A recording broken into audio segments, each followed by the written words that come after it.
this was a team I thought that our fan base could really get behind and be proud of. Welcome into the Scarlet Shootaround podcast, following the beat of Husker basketball. Here are your hosts, Blake and Mike.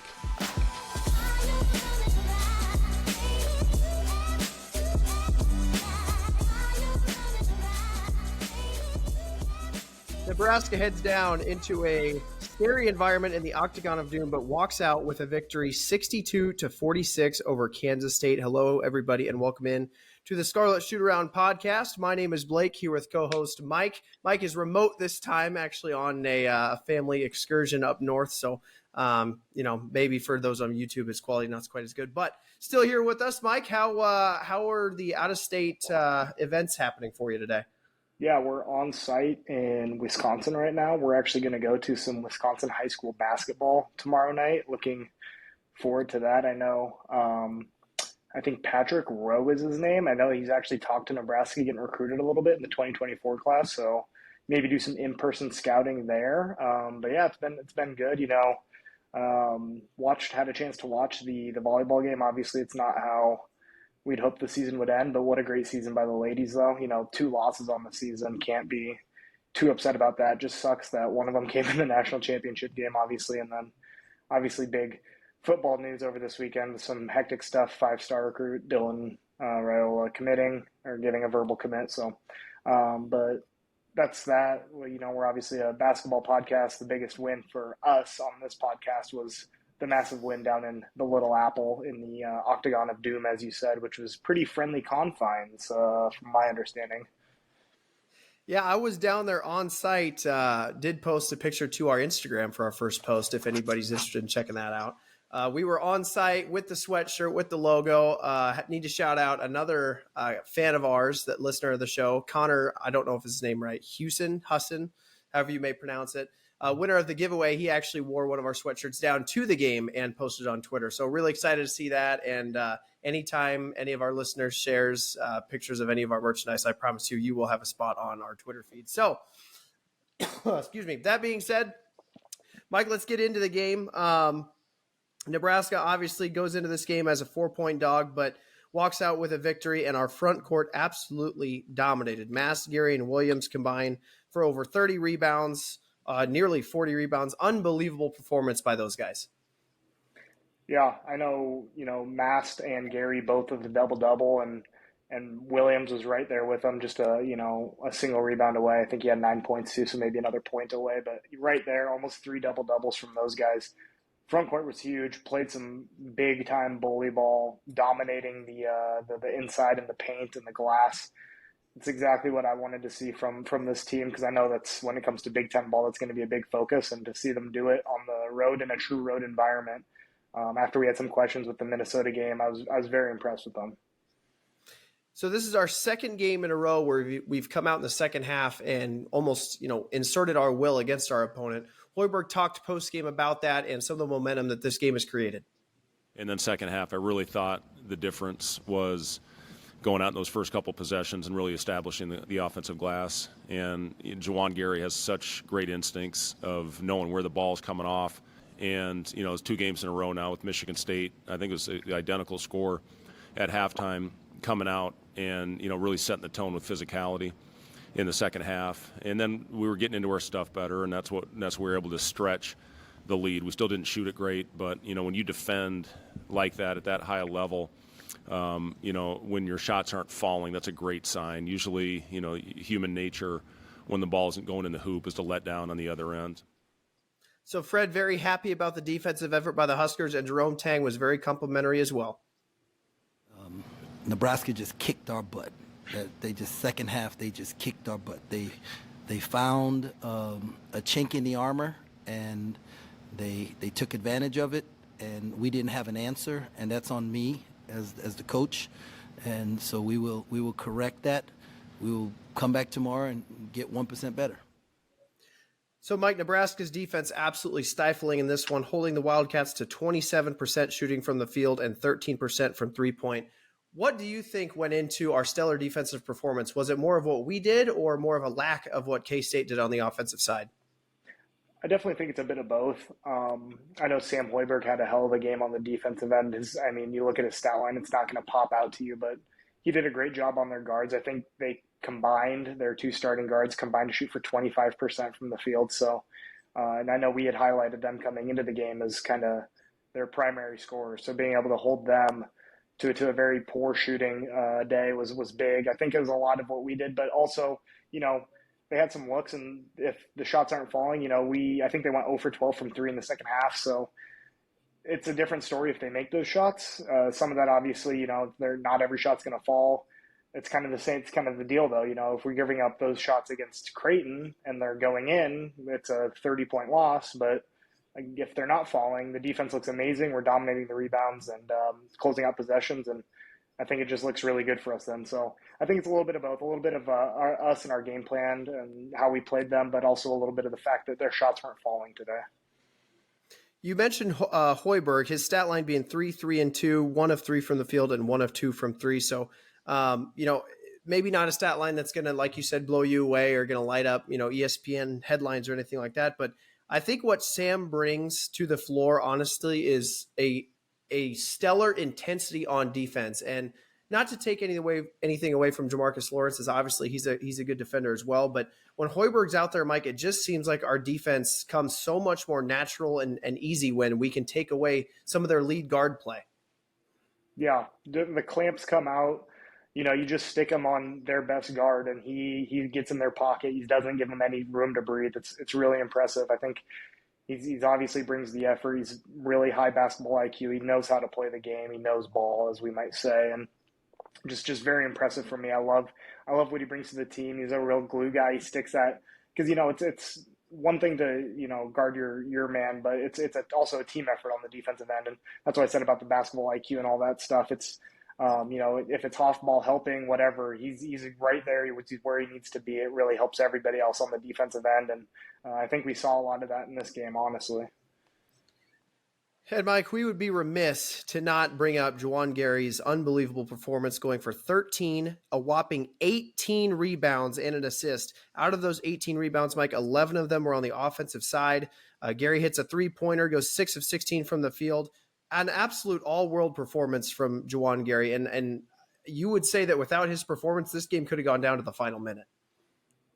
Yeah, if I'm not sure without the performance he gave if this is a win. Honestly, like you said, definitely would come down to the wire instead of a big old blowout with the K-State fans leaving before the game's over. So, otherworldly performance from the guy. I know he's obviously coming off the bench earlier in the year, but now he's gotten a couple starts in a row, and he has done nothing but prove that he deserves to be in that starting lineup. He's had a stellar stretch here of games. I don't think it's out of the realm of possibility to say he might be our best player. The guy can guard, as we mentioned, previously on the podcast. Guy can guard 1 through 5. As you mentioned, he hit a 3 this game, which is always nice to see. And he just brings the attacking on the glass is just immense. Like you said, 11 offensive rebounds. How demoralizing that is as a defense to force a team into a bad or a contested shot or what have you and get a miss, but not closing out the possession. It just wears on you after a while. And seeing one guy pull down double-digit offensive boards, it's going to drive a coach crazy. It's going to frustrate a team. It's really what you love to see out of a player like that on the front court. Yeah. In the post-game press conference, Jerome Tang mentioned that Fred Hoiberg and the Husker coaching staff found what quote unquote was a chink in the armor. He went on to further explain that on the defensive rebounding side, we were exposing some of their height. Tang goes into it here. No, scheme-wise. So early in the game, we were hedging the ball screen, and Mass hit 2 pick-and-pop threes. And so we decided that we were going to switch the ball screens to eliminate the threes and make him shoot 2s, which they did for the half. They shot a lot of 2s. They weren't able to take advantage of the switch. I believe at halftime they went in and said, look, we're going to get the switch, and one of the little guards is going to be on you, Juwan Gary, and your job is to get that rebound. They planted him opposite the shot, and he went and got every single one. And so that's a scheme thing. That's something they saw, and their coaches made an adjustment, and we didn't do a good job of adjusting to that. So you have to give props to our coaching staff. Tang obviously impressed with what Hoiberg was able to do in that halftime adjustment. But Tang mentioned Mast, Mike, hitting 2 3-pointers early. Mast stat line 19, 12, and 3. Another, again, all-world performance from Rink Mast. I couldn't tell you off the top of my head, but it's got to be about his 5th or 6th double-double on the season. He goes 8 for 15 from the field, has 4 offensive rebounds over the course of 36 minutes, Mike. What an unbelievable drive from our Dutch center. Absolutely stellar. And the fact that he did it all without much of a breather, even more impressive. The Dutch double-double coming out. I know we talk about it a lot, even coming into this game, you had mentioned maybe he wasn't shooting the 3 as well as maybe we had hoped, and hopefully he can knock down a couple. And he did that early in this game, and Tang obviously had mentioned that, and it kind of adjusted how they had to play to us. Obviously not hedging and starting to have to switch off these screens, which open things up for us down the line. So just goes to show, like we've been saying this whole season, if Mast is able to step out and hit those threes and force the defense to adjust to him and what we want to do, just opens it up for everyone else. In this case, it was Gary pulling down an astronomical amount of rebounds, and it really just showed in the second half how big of a help that is to have him be able to influence the defense like he did this game. Bryce Williams as well, Mike, kind of a silent night for him, but still a really good stat line. Goes for 10, 9, and 2, going 4 for 12 from the field and hitting 2 3-pointers. Notched 2 blocks in this one as well. And it's just, you've come to expect just a level of consistency from Bryce Williams. Sometimes he might go off for 24, 26 as he did against Oregon State, but other nights he's just going to be that guy that's maybe the secondary scorer most nights, the third scorer most nights, but his stat line is always going to be something that you look at after the game and like, man, I don't remember him doing that. He just brings I think it's kind of what Fred was hoping for, a very calming veteran presence a little bit. I never see him, he doesn't bring too high energy, but like you said, it's just calm, cool, collected. You look up every game, he's going to be pretty much in double digits. You'd mentioned he had 9 boards too, so he's a rebound off of a double-double. He can do it all, and I love to see him pulling down rebounds too from the 3 position. I think that's big for us.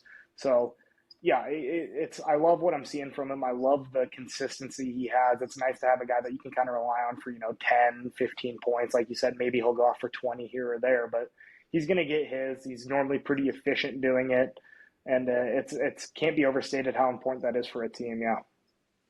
You mentioned some other side statistics. Tominaga goes for 9, 3, and 4. A little bit maybe of an off night for him, hitting 3 3-pointers out of his 9 attempts. But ended up actually, like I mentioned, with 4 assists. So maybe something to monitor as we continue forward. We know we've talked a little bit about maybe Tominaga running a smidge more points. So a development to keep an eye on. And then Wilcher did not score in this game, but still found 3 rebounds. So it's always good to see that even when some of your 3-point sharpshooters aren't shooting well, they can still find a decent role in the game. And I know Fred, it's tough, for Wilcher, especially, any scorer wants to see the ball go in the hoop. So it's tough when it doesn't, but I know Fred's just talked about the way he's been shooting it in practice, and he's just saying, one of these games he's going to pop off and have 20, 25 points. He's just going to make everything. So wasn't this game, obviously waiting to see it, but like you said, and it's kind of like what Fred said, when the ball's not going in the hoop, it's kind of human nature to let down. You're not giving the effort, but to see him still come out 3 rebounds. I want to give out a shout out to Eli Rice again, a handful of minutes, but he came in, made another 3, and I just think it's going to be nice to be able to rely on him come, down the stretch of the season here, give him maybe a few more minutes here or there. But I think he's proved that he belongs out on the court, at least for, a handful of minutes. And he doesn't, he's not lacking on the defensive end from what I've seen. And he can be a positive impact on the offensive side as well. And you talk about opportunity for Eli Rice maybe coming up. Knock on wood, Gary seems to have been, maybe coming off in slight injuries here and there over the past handful of games, obviously coming off that big injury last year and the long recovery he had. So hopefully he can stay healthy. You don't want to have a situation where you have to force Eli Rice into more playing time, but I think Gary being an X factor with his rebounding is a must, and we've got to make sure that we can keep him healthy as much as we can. But Mike, at the end of the day, offense is not this team's calling card. Fred has kind of reinvented this program to be a defense-first program, I think. And it shows, again, just like last year with this year's team, it's this team's calling card. They're 12th in the country as it sits right now in defensive effective field goal percentage. It's just incredible, and it's not what I don't think anybody expected when Fred Hoiberg got hired here. Obviously, you think about the Iowa State teams he coached, and even when he coached at the Bulls, these running, shooting a bunch of threes, high flying offensive teams. But as you said, kind of reinventing what he's doing here, defense first. I love the effort. I know you guys are loving the effort too. The fans are. From what we're seeing from the guys, I like it. That it's more of a football phrase to say defense wins championships, and I'm not calling for Nebraska to win the NCAA championship by any means, but just to win games. If you're having an off shooting night, the Huskers didn't shoot that well this game, but the fact of the matter is they made K-State shoot even worse, which is all that really matters at the end of the day. If you're just going to put the ball in the hoop more times than the other team and finish possessions and just do the basics like that, that's really what basketball comes down to. And the team's been doing an incredible job of that these last couple games here. And Mike, again, I mentioned I was down at Bramlage, and those fans down there did a fantastic job. For this game being on student break, you would have never expected that you'd have a crowd like they had down there. And now, as we found out once the K-State fans started filing out, as I documented on the Twitter, there was quite a bit of Husker presence too during a Nebraska volleyball national championship. So that was really neat to see as well. But I hope this one turns into a Q1 win. As it sits right now, I believe it's Q2, but I think the Big 12 slate should help Kansas State as the season progresses, and they'll have plenty of opportunities to build their own resume going forward. So everybody in Lincoln and Omaha and greater Nebraska area that are Husker fans, we need to make sure that we root on K-State the rest of the year to build our own resume. So go Wildcats on that front. But rounding it out, Nebraska shoots 35% from the field on 25 of 72, 36% from 3 on 11 of 31, only shoots 25% from the stripe on a measly 1 of 4, so not many attempts there. But Nebraska has 14 assists to 14 turnovers and an absolutely incredible eye-popping stat, 22 offensive rebounds in this one. So really, great performance defensively. Defense is always the constant of this team, and very exciting of what they put on the floor. Hopefully they can maintain that momentum. But as we progress forward, let's hear what all of our fans thought. So Husker fans, let's hear from you. This section, let's hear from you, brought to you guys by Tax and Business Consultants, providing all of the tax, accounting, payroll, and consulting that your business needs. They partner with you to specifically tailor strategies suited to you and your business. Committed to positive client outcomes since 1961, they have been relieving stress related to taxes in all forms. Offices are located in Blair, Columbus, and Lyons, so give them a call at 402-426-4144 or visit their website at www.tbc.tax. Everybody with Tax and Business Consultants wants to wish you a Merry Christmas and a Happy New Year. Go Big Red. So, Mike, let's moving into some of the thoughts of the viewers. Huskers Oracle says, it needs to be mentioned that we are a better defensive team with Sam Hoiberg on the floor. He's an unbelievable on-ball defender that makes everyone else's job on defense much easier. The impact he has when he's on the floor, though, can't be understated. I know we had already mentioned it. Like you said, obviously the fans are mentioning the impact on the defensive end. It's really incredible, and just be able to have a guy you can rely on to lock down an opposing guard. It can't be overstated, because guard play is always, we always say, guard play can get you deep in March, or it can let you beat anybody, which is true. So to have a guy on the defensive end to put on their best guard, it can't be overstated how important that is. I love what I'm seeing from Sam Hoiberg right now. Some timely shooting too, make a three here or there, have a little bit of an impact on the offensive end. I think it's really great, and I love what I'm seeing from him. But it's nothing but props for him and in his performance these last handful of games. Luke Heisler 4 says Jawan is him, and Andrew Hansen says Gary was a dog today. Tremendous defensive intensity from everyone. Offense wasn't very good, but it didn't need to be. And Mike, I think obviously we all agree the defense over the past couple games has been fantastic. But does the lack of offense concern you a little bit? Is this maybe just an off night that we just lean on defense? Is this anything to monitor going forward? Yeah, I don't know if it's necessarily anything to monitor. You're going to have those nights where you don't shoot well, and that's why I love what we're seeing on the defensive end. Fred has said it earlier in the season, defense, we want that to be our constant, because it's basketball. Some nights you're not going to shoot well. So to be able to lean on the defensive end and know that you're going to hold teams to 40, 50, 60 points and give yourself a chance every night, even when you're not shooting well, I think that's really important. So I'm not too concerned about it. I know we have guys that can fill it up. If Mass is going to continue to shoot the three well, obviously we had mentioned Bryce Williams, before about, he's a quiet 10 points here and there. Gary's coming in, he's contributing. And as you'd mentioned, Tominaga had a bit of an off night shooting. So I'm not too concerned about the scoring. I think we have guys all over the floor that can make shots, and that'll come. So I'm more focused on the defense because that's something that's effort kind of based, and seeing the effort, the intensity, as some of the fans had mentioned, it's really great, and that's what I'm most happy to see for sure. Evan Strongwater says defense and rebounding, go Big Red. And Husker Hoop fan says effort and physicality. Nebraska plays this hard every game, and they'll be a tough out all year. And Mike, as you just mentioned, the effort and physicality and the rebounding, all things that are just based on what you want to bring that day, right? Some days, as you mentioned, shots aren't going to fall, but when they're not falling, it's even more important to lean on defense, and that's exactly what they did here this past Sunday. Yeah, and as everyone had mentioned, defense and rebounding. Yeah, rebounding, defense, they're both. I mean, there's obviously technique and tactics to it, and get on your man and box him out or whatever. But a lot of it is just who wants it more at the end of the day. If that ball goes up off the rim, who's coming down with it? And this game we saw it was Jawan Gary a lot of the time wanted the ball more. If it was one hand, if it was two hands, he was coming down with that ball. So I love that the fans are seeing it too. Everyone can see it, just the difference. We think back to before the Minnesota game, and we say, or before even, the Creighton game, and we're saying, if we can go in this 4-game stretch, if we can go 2-2, that'd be great. Well, I don't think we went 2-2 the way most people expected. But to see the guys rebound off of a tough Minnesota loss, and I think they've turned the intensity and the effort up a notch from even earlier in the season when we weren't playing the highest quality opponents to what I'm seeing now against two really good teams. I mean, Michigan State just beat number 6 Baylor. They whooped them.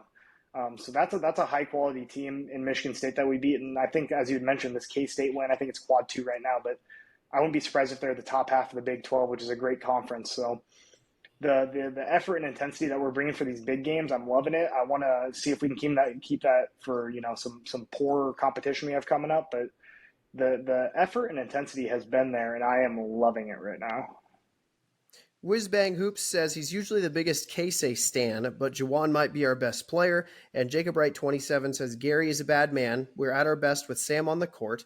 The first 5 minutes of the second half were phenomenal in the last 2 games, and Bramlage was electric. And then he mentioned Lowdown by Lil Baby. So obviously, for those of you that saw the celebration video that Nebraska basketball posted, they all, were dancing to the Jerome Tang March Madness song. So it was fun to see. But it's just Jawan Gary, I think every day in every game is proving himself to be the most versatile player, a hell of a rebounder, developing his 3-point shot to a point where, I'm still a little bit skittish on it just based on the air balls I've seen, but, he's proven that he's hitting at a decent clip and such a valuable piece to this team. Yeah, even if you just have to respect the 3, as long as you have to pull a guy out of the paint and help the spacing for everybody else, it's huge. And I might say he's our most valuable player. He's our best player, whatever, adjective you want to use. I think he's definitely in the running for it. So I agree with, I think it was Jacob Wright 27 said, the first 5 minutes, and that's a stark difference from what we saw in Minneapolis, coming out flat in the second half after we had a big win. So to see that, I don't know if, Fred and the coaching staff pointed it out to the guys that, this is unacceptable. We can't have this. It's got to be different. But whatever it is, the message has been received. They have come out with their hair on fire in the second half, high energy, high intensity in these last 2 games. We'll love to see it going forward into the rest of the Big Ten conference play. Scotty MC33 says it was a sneaky big-time win, and Huskin Fanatic says, is that Nebraska we see at number 42 in KenPom after our big win over K-State? And yes, it is in fact. Nebraska makes a 20-some point jump in KenPom and like a 21-spot jump in the net. So all of the analytic, people out there say this is a huge, huge win. I was interacting with a bracketologist, obviously still mid-December, so maybe a little bit early, for some of that stuff. But, he mentioned that win put Nebraska in the tournament. I think he listed them as his last team in. So this win cannot be understated, Mike, and I think it's a great golden egg to have in our pocket here as the season progresses. Yeah, I don't even know if it's a sneaky good win. I mean, K-State was an Elite 8 team last year. Obviously, that team's different than the team they have this year, but Tang's a heck of a coach. They're going to get coached up well. As he mentioned in his quote, they're trying to get 1% better each day. I wouldn't be surprised if this is a team that finishes the season ranked, maybe even. So it's a heck of a squad that they have down there in Manhattan. I'm just happy the Huskers could go down and get a win. And then now you said might be a little hard for Husker fans to cheer for a former Big 8 and Big 12 rival, but it's for the best for us now if they turn it on going into the Big 12 play. So I guess I'm a honorary Wildcats fan for the rest of the year. And just so we're very clear, I will never root for Creighton, regardless of whether we beat them or not. So that's off limits. But K-State, I can put that aside. So Connor Houston says, what we thought was a physical response in the Michigan State game after the Minnesota loss was taken up about a dozen notches, specifically in the front court.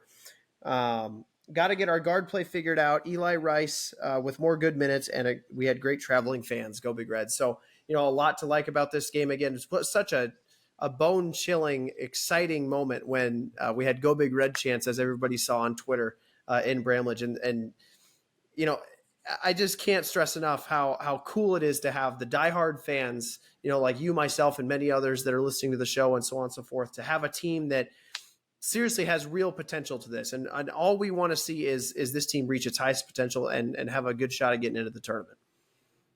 Yeah, and I know some people are still – like you go on the message boards or whatever, and some people are still hesitant to believe even after a couple big wins. I think as a collective fan base, we've been hurt so much by this basketball team. I can't blame anybody, but I'd like to say, I think personally this team's different this year. I think they got a heck of a chance to go to the dance and maybe make something happen there, maybe make a little run, win a couple games, who knows, but they're an exciting, fun team to watch. And I think if you're not watching this team, you're definitely missing out. That's all I'll say. And then finally, John Bratton JD says Nebraska at 9-2 would have been 6-5 in years past. Except for Minnesota, we've won the games that we should and even won one as underdogs. Soon to be 10-2. Go Big Red. And Mike, this is something that I actually very much agree with, because in years past, we struggled rebounding and we struggled from the free throw line, and we would, struggle with chemistry and effort. And you don't see any of those things with this team. No, as I just mentioned, I think this team's different than any Nebraska team I can remember seeing in the last 5 years. And that's not to say that I don't like any of those previous teams. I loved watching Nebraska basketball every year. But this is a team, just something about them, as you mentioned, the free throws aren't an issue. The connection, I think the shooting is really well. We have some playmakers. We have guys that are just pounding the glass, which is going to help so much come conference play against some great bigs in the Big Ten. I don't see a reason why, we can't finish out strong here in the conference and then get an invite. And just real proud of the guys and what they've done so far. But I know they have higher goals than sitting at 9-2, and we'll see what they can do the rest of the season here. So I want to thank everybody for sharing their thoughts and opinions. If you'd like to be on the next show following North Dakota, we always post a tweet that says Husker fans, share your thoughts. If you'd like to be included on the show, make sure you follow us on Twitter and respond to that tweet when you see it. So that being said, let's move into our North Dakota preview. Mike, we'll catch you on the other side.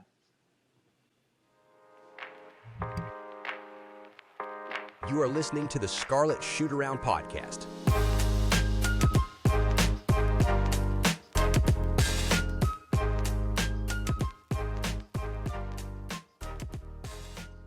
So, Mike, North Dakota, they're 8-4 on the year. They rank at 260th in KenPom, and they're 259 in the net rankings.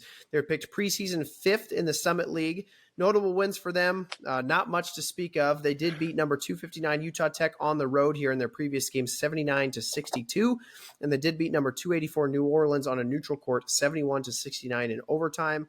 Notable losses: they lost to number 50 Iowa on the road, 110-68. Number 207 Cal State Fullerton on the road, 64-54. Reason that one being mentioned is Nebraska also played Fullerton, beating them 85-72. So a common opponent there. KenPom wise, offense they're 260th, defense they're 227th. They play at the 228th tempo in the country. And Mike, the short of it is this team doesn't really thrive anywhere. They're kind of in the middle of the pack or below average in most areas, but a team that might be propped up record-wise, their 8-4 record based on a couple bye games that they've had. What do you see with this North Dakota team, and what are some key takeaways that you see Nebraska having here as they enter this game Wednesday? Yeah, you're talking about that 8-4 record being propped up. I think they have 3 wins over Division II squads, so maybe more of a 5-4 record, which isn't great with what their schedules look like. This a team, they don't, obviously they're not, I hate to talk about a fellow Midwest school poorly, but they don't do a whole lot great. If we're being honest, they don't take the ball away on defense. They're, 273rd in turnover percentage. So even when the Huskers kind of have had an issue with that, I'm not too concerned about that. On the offensive end, they love to shoot the three. They, 89th in the country. They shoot over 40% of their field goal attempts are threes, but they're 305th in 3-point percentage. They're 29%, under 30%. So, and if they're not scoring there, they're not scoring from the line either. They only shoot 66% from the free throw line. So they don't do a whole lot great, pretty middle of the pack elsewhere. I don't think they pose much of a threat to the Huskers just based on talent alone. But what they're doing, that hasn't been a great season for them. As I mentioned, maybe more of a realistic 5-4 record. A couple of losses to some pretty bad teams. So I look for the Huskers to win this one pretty easily. I don't think North Dakota is going to pose too much of a challenge. Some of their key players, Mike, point guard, they're going to try out Eli King, a 6'4" sophomore, averaging 7'5" shooting 38% from the field and 36% from three. And oddly enough, a point guard who's only shooting 57% from the free throw line. So I found that very interesting. Eli is a transfer from Iowa State. And he did have a 14-9-1 stat line against Fullerton, so maybe something to keep an eye on there on the rebounding side. Their shooting guard, Trayson Eaglestaff, a 6'6" sophomore, averaging 16-2-2, shooting 43% from the field and 38% from three. He was Mr. Basketball North Dakota in 2021, and he did score 28 points in their win over Utah Tech, so starting to catch fire maybe, and one of their more scary scores that this team carries. At small forward, BJ Omat, a 6'8" sophomore, averaging 16-4-2, shooting 39% from the field, 23% from deep, so not a threat really behind the arc. But he has scored 17-plus in 8 of their 12 games, and he scored 24 points against a Big Ten defense in Iowa. We know Fran maybe doesn't like to play a whole lot of defense, but showing that he can score against higher level talent. But power forward, I'm going to butcher this name. I don't know how to pronounce it, but it's Tasatne Tsartsidze, a 6'9" senior, averaging 10-5-1, shooting 47% from the field. Now, he did shoot 37% from three last year, only 30% this year. And he's not a great rebounder, so not much of a contributor on that front. And at the 5 spot, they have Amar, again, butcher, Koljahovic, a 6'8" junior, averaging 8-7-1, shooting 67% from the field and 60% from three on 4 of 7 shooting. Now, he did have 13 rebounds in the Utah Tech win, so maybe not a guy they look to score with, but a guy that is going to be their main cleanup guy on the glass. So out of those couple guys, Mike, not anybody that's really going to scare you from deep, but, any one of these guys can go off for 20. So, again, not necessarily scary, but not necessarily threatening either. Yeah, obviously anybody can be anybody. That's why we love college basketball. Definitely don't want to come out sleepwalking against this team. I think the tallest guy on the roster is only 6'8", so they don't have any incredible size. I think we should be able to clean up the glass pretty well against them. As you had mentioned, Eaglestaff there, he shoots, 38% from three, so their best shooter, the guy that I think if I'm drawing up a defensive game plan, I'd definitely be keying in on him, be on the arc, make your closeouts, don't help off too much, make sure somebody else is going to have to shoot and beat you. So as you'd mentioned, anybody's viable to go off for 20 points any given night, if the hoop's looking like everything's going in. But I love, how the Huskers' chances in this one. I just don't see them dropping after what I've seen the last 2 games, the energy and intensity they've come out with. I don't imagine them coming out flat for this one, to be honest, with a great chance to get to double-digit wins here in December. And you mentioned, Mike, they don't shoot the three well. They're 305th in the country in three-point percentage. They don't shoot free throws well. They're 303rd in the country in free throw percentage. Their play style leans into them shooting a lot of threes, but they don't shoot it well. On defense, they try to push teams inside against them. They're 71st in defensive points distribution on defense, allowing 55% of the opposing team's points to come from two. So, they're going to try to lock down the three as best they can. Their defense is definitely focused on maintaining the outside game, and it plays well to their roster. You mentioned they're not, tall at the 5 spot, but actually as you go from the top down, they are the 18th tallest roster in the country. Maybe some of those taller guys not playing, but it could potentially cause problems on the our offensive, inside game. So we'll kind of see how that develops. But Mike, Ken Pom projects this to an 80-62 Nebraska win. Torvik projecting 82-62 Nebraska win. Let's have a hypothetical spread here of Nebraska minus 20. How are you feeling in this one? 20 is a lot. Let me just say that once again, as I always say, this is not financial advice, but I think I would take the points here. I'm seeing something like a 76, 77, 61, something around there. I don't think they're going to get too much going. As we had mentioned, maybe the Huskers offense is liable to a cold shooting night or something. I know the offense hasn't popped off, but maybe that means they're due. Who knows? So, but yeah, I like that somewhere in that range, maybe like a 16, 17 point win. I think 20 is just a little too many for me. Yeah, Mike, I'm actually going to lay the 20 with Nebraska. They don't scare a guy from three, and their inside guys aren't really much of a scorers, more than, cleanup guys. They struggle immensely from the free throw line. The biggest thing I'm worried about is Nebraska sleepwalking into this one. You can't let, some of their shooters like Eaglestaff get hot, Omot get hot. You got to make sure that you pay attention to this game. I don't think North Dakota in any serious reality wins this game, but this isn't a game that you want to be sweating with 7 minutes left.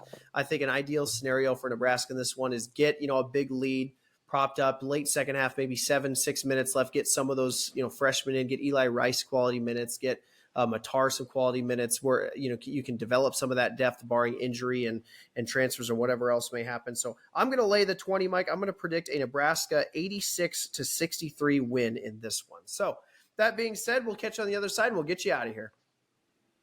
You are listening to the Scarlet Shootaround podcast.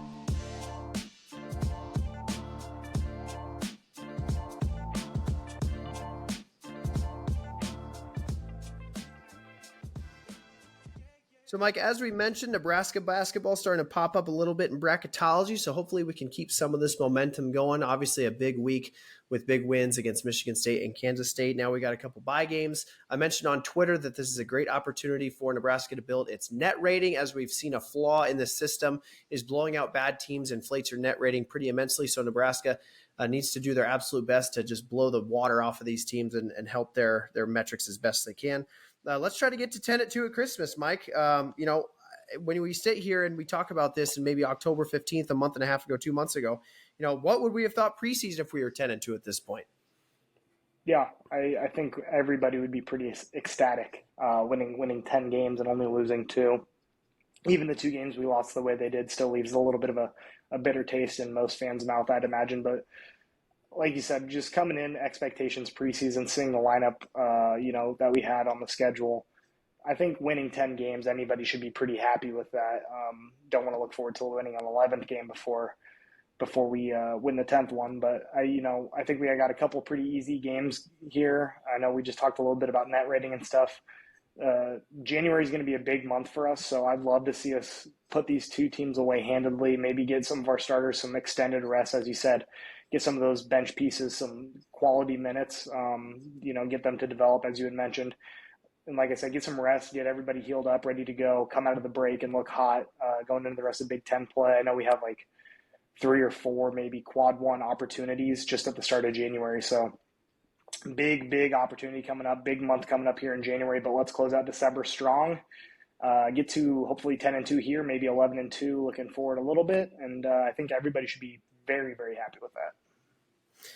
So that being said, I want to thank everybody again for supporting the show. We've seen massive growth on Twitter, on our subscriptions, on our followers, all platforms over the past 2 weeks. So I want to thank you all and make sure that if you're listening to this without subscribing, make sure you follow the show on Apple and Spotify so you never miss an episode. We release after every single game, so we make sure to include the fans, share some of your thoughts, and dive into our own breakdowns and our next upcoming opponent. So that being said, for myself and for Mike, go Big Red.